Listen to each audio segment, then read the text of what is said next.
Isabat, mga kapatid, mga kaibigan, mga kabataan, at sa lahat ng nanonood sa hapong ito.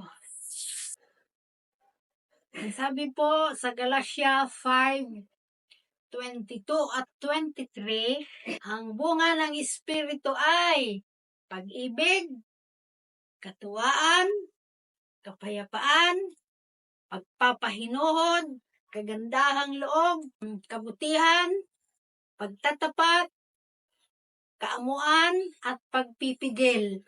Siyam. Kapag ikaw ay may siyam na ugali na ito, ang sanlibutang ito o ang ating mundong ito, hindi na kailangan ng pulis, hindi na kailangan ng sundalo.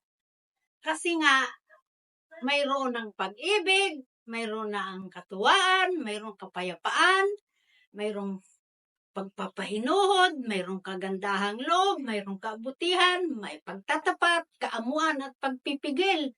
Hindi na kailangan ang mga sundalo, ang mga pulis, dahil ang sanlibutan natin ay magiging tahimik. Kaya lang, napakahirap sa mga tao na magkaroon ng siyam na ugaling ito.